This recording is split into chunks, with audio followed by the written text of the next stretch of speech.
hang on a minute, let's put it a different way. If the Prime Minister has lied to the Commons, do you agree that's a resignation event?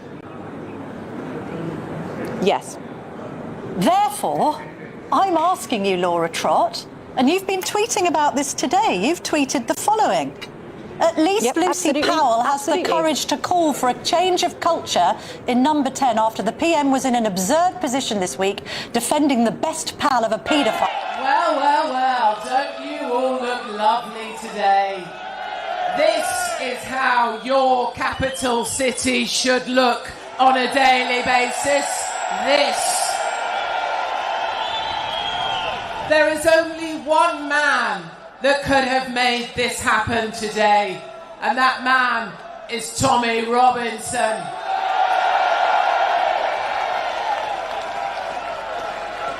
And let me tell you, you know, you've been called many things. You've been pushed to the back of the line. You've been given labels. You've been smeared by the mainstream media, by the BBC, by all the people who put you down. But you are none of those things, because you are great people indeed.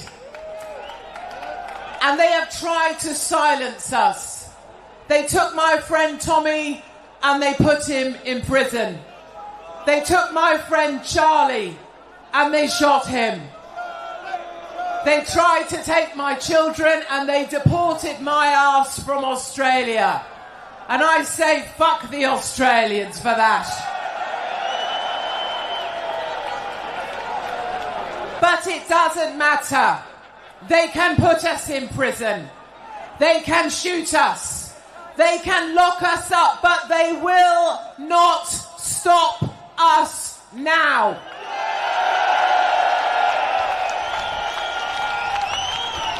Because we are not here because we hate. We are not here because we want bad things for other people. We are here because we grew up knowing freedoms, and we will get those freedoms back for our kids and our grandchildren. Yes, we will. And I will say three things. I speak for no one but myself. And I remain the biggest bitch in Britain. But let me say, I don't care what religion you are. Just don't try and take your religion and shove it down the faces of my children or my people. I don't care what biological sex you may think you might be. You can identify as a light if you want to. I will take a light bulb and I will shove it up your ass if it makes you happy. I don't care.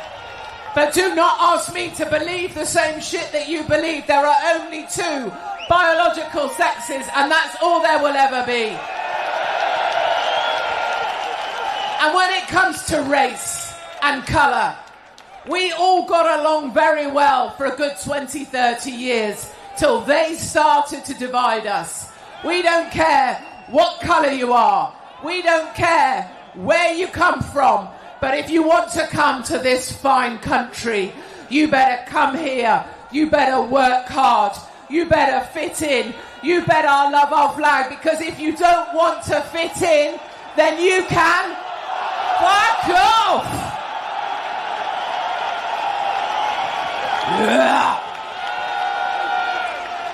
My darlings, remember this feeling. Remember this day. Remember what Tommy Robinson has achieved against all the odds, because each one of you showed up, and I bloody love you all for it. You are told that you are alone. You are told that you don't matter. Take it from me, and you can take it to the bank. You are not alone. We are many, and we are stronger together. Thank you for listening to me, London. Thank you.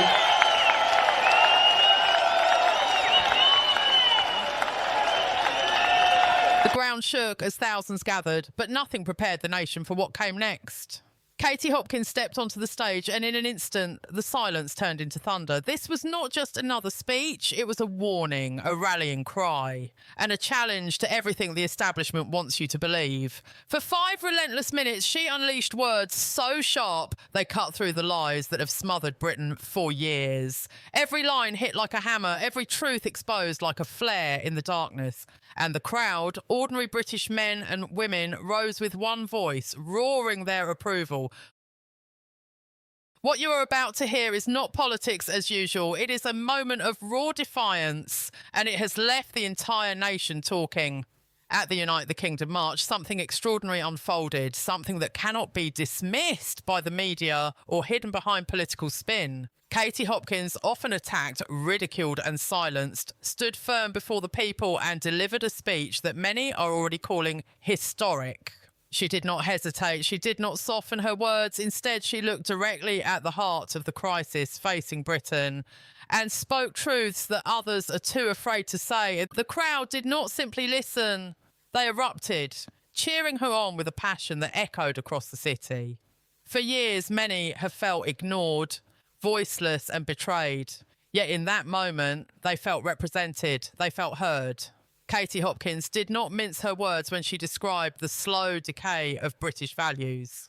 She spoke about a country where freedom of speech is under attack, where patriotism is mocked, and where ordinary citizens feel punished for loving their own flag. These are not comfortable topics for the establishment. These are not ideas welcomed by the elites in Westminster or the media class in London. But Katie dared to bring them into the light. Her message was clear. Britain is at a crossroads, and if the people do not stand now, there may be no turning back. The audience hung on her every word, nodding, clapping and shouting in agreement as she reminded them that silence is the tool of control and courage is the only way forward. The energy was unlike anything seen in recent years. People waved their flags higher, voices grew louder, and chants shook the air. This was not just a crowd, it was a movement. They were not there for empty promises, not there for polished speeches written by consultants. They came for truth. And Katie Hopkins gave it to them with fire in her voice and conviction in her heart. She spoke about the dangers of a divided nation, of communities torn apart by political correctness and double standards, of families struggling under policies that seem designed to weaken rather than strengthen them. She reminded everyone that those in power fear a united people more than anything else, because once the people rise, the establishment begins to fall. This was why the moment felt different. This was why the reaction was so explosive. The people were not simply reacting to a speech, they were reacting to years of frustration finally being given a voice. For too long, the truth has been buried under layers of censorship, fact checkers and media gatekeepers. But on this day, in this march, Katie Hopkins ripped that mask away. She said what others whisper in private. She shouted what millions think but dare not say in public, and as she did, the crowd roared in defiance of the silence that has been forced upon them. It was more than politics, it was more than one speech, it was a release, a surge of energy, and a moment of clarity. Every cheer, every clap, every chant was a signal that the people are no longer willing to sit quietly while their nation slips away. The Unite the Kingdom March, once dismissed by critics as a fringe gathering, became a headline moment that even those who despised Katie Hopkins could not ignore. For 5 minutes, the world watched a crowd come alive, and in their chants and cheers, Britain's heartbeat was heard again. The establishment would prefer you to believe that Katie Hopkins is just one voice, a controversial figure whose words should be dismissed or forgotten. But the reaction at the Unite the Kingdom March proved something much larger was at work. This was not about one woman speaking her mind.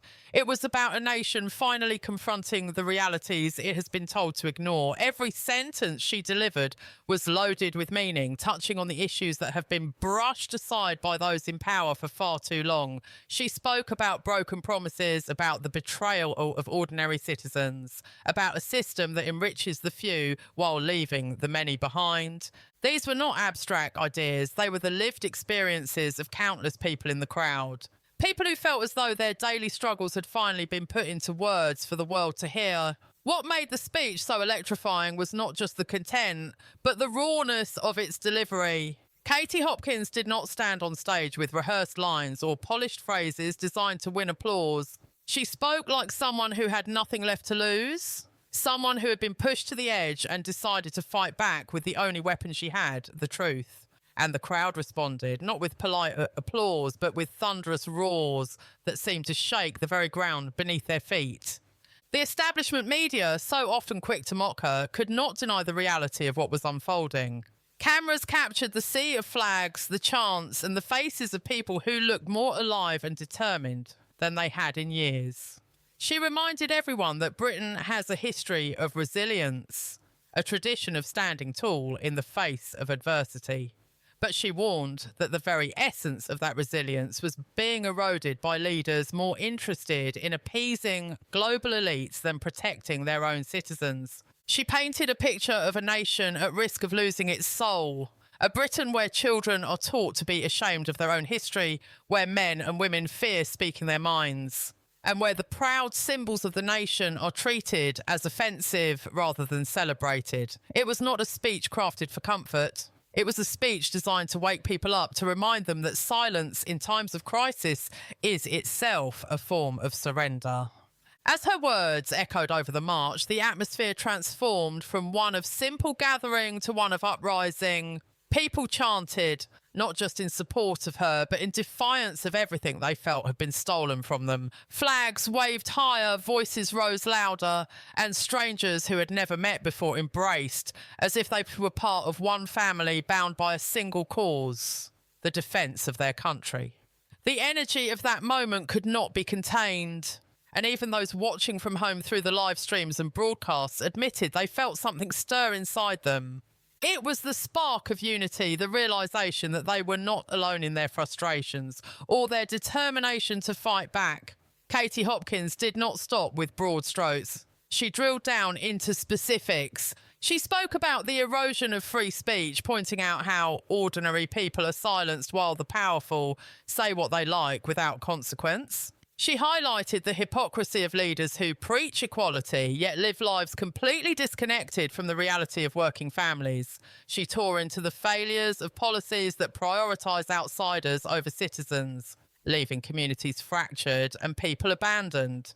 Each truth she delivered was like a hammer blow, and with every strike, the crowd's energy intensified. This was no longer just a march, it was a declaration that the people of Britain refused to be ignored, refused to be silenced, and refused to surrender their nation to forces that do not represent them. The suspense in the air was undeniable. Everyone knew that such words would spark outrage among the political elite, that the media would twist and spin her message, and that the establishment would do everything in its power to discredit what happened that day.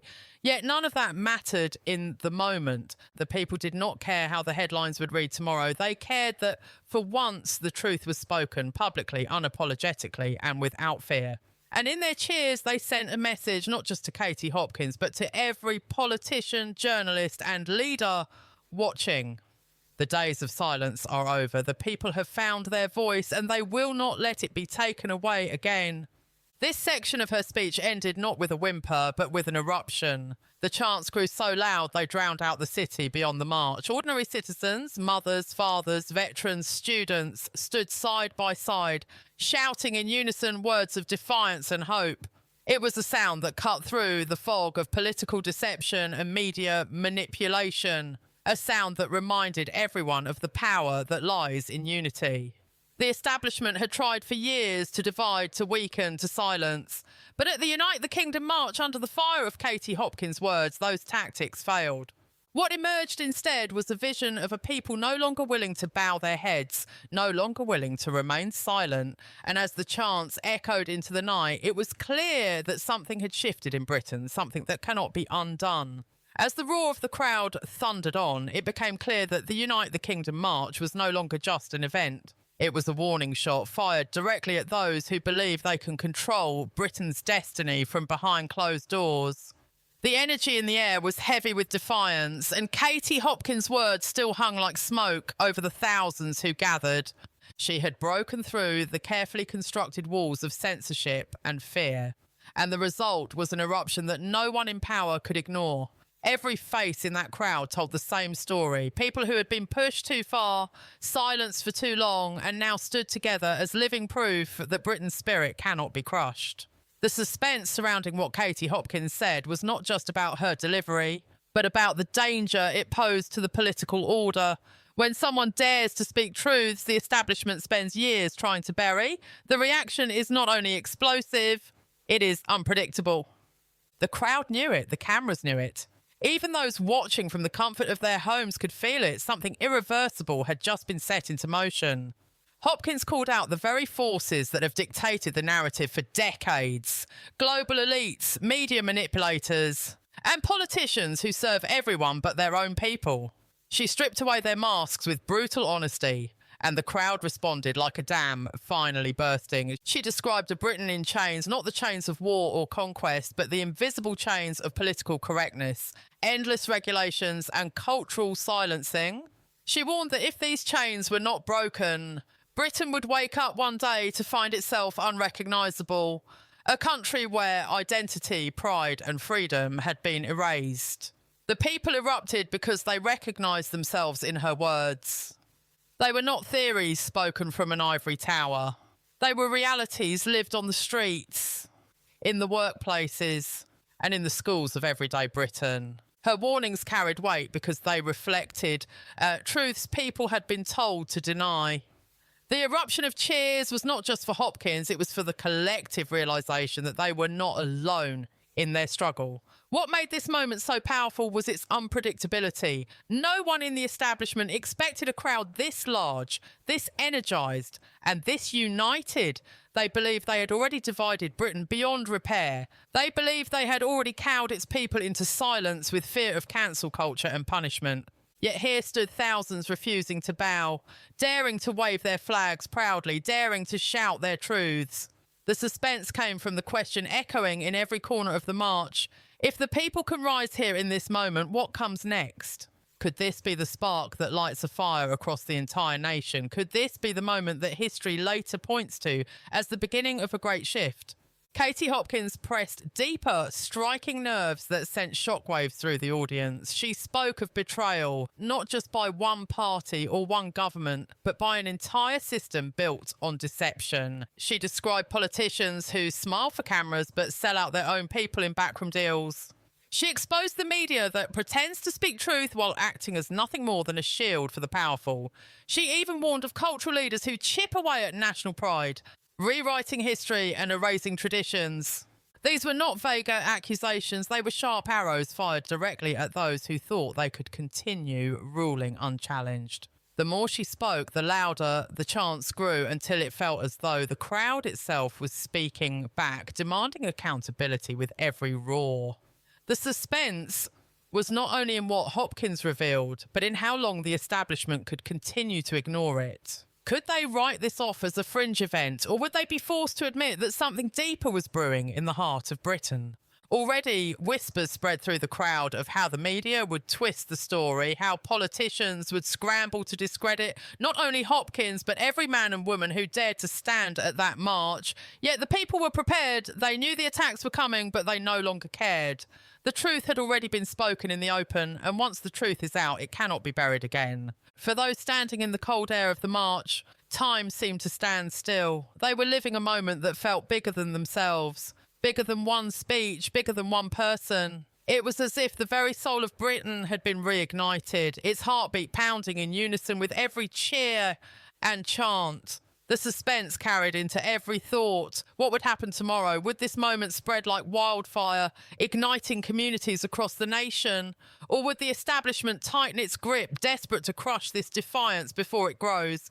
These questions hung over the crowd like storm clouds, but no one there was afraid. Instead, they stood taller, sang louder, and waved their flags with a new sense of pride.